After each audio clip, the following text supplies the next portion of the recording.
അമ്പലത്തിൽ എന്തിന് വഴിപാട് നൽകണം? തൊട്ടടുത്തുള്ള ക്ഷേത്രത്തിൽ ഒരു വഴിപാട് കഴിക്കണമെന്ന് മുത്തശ്ശി പറയുമ്പോൾ ദൈവത്തിൽ നിന്നും എന്തോ സംഘടിപ്പിച്ചെടുക്കാനുള്ള മുത്തശ്ശിയുടെ തന്ത്രമെന്നാണ് കുട്ടികൾ കളിയാക്കി പറയുന്നത്. എന്നാൽ ഇത് കളിയാക്കി പറയുന്നത് പോലെ വേറൊരു തന്ത്രമല്ല. നമ്മുടെ പൂർവികർ ഇതിനെ ഒരു ആരാധനയായാണ് കണ്ടിരുന്നത്. സാധാരണയായി ഒരു പാൽപ്പായസമോ അല്ലെങ്കിൽ വിളക്കോ പൂവോ വിളക്കു കത്തിക്കുവാനുള്ള എണ്ണയൊക്കെ വഴിപാടായി നേരാറുണ്ട്.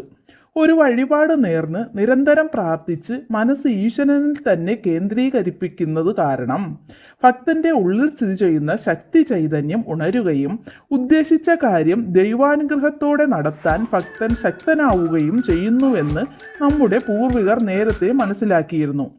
പൂജയ്ക്ക് ആവശ്യമായ വസ്തുക്കൾ ദേവന് വഴിപാടായി സമർപ്പിക്കുന്നതിലൂടെ നൽകുന്നയാൾ സ്വയം പൂജയുടെ ഭാഗമായും മാറുന്നുണ്ട്.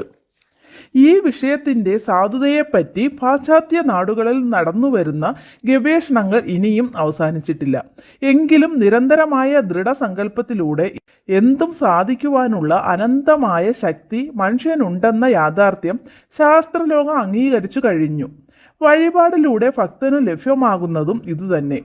വഴിപാട് നൽകാത്തവരും ക്ഷേത്രത്തിൽ ഭക്തിയോടെ ദക്ഷിണ കൊടുക്കുന്നതും കാണാം. ഈശ്വരനെയും രാജാവിനെയും ഗുരുവിനെയും കാരണവരെയും കാണാൻ ചെല്ലുമ്പോൾ വെറും കൈയായിട്ട് പോകരുത് എന്നൊരു ചൊല്ല് ഭാരതീയ വിശ്വാസ സംഹിതയിൽ പണ്ട് മുതലേ കണ്ടുവന്നിട്ടുള്ളതാണ്. അതിനാലാണ് അമ്പലനടയിൽ ചെല്ലുമ്പോൾ വഴിപാട് നൽകണം എന്ന് പറയുന്നത്.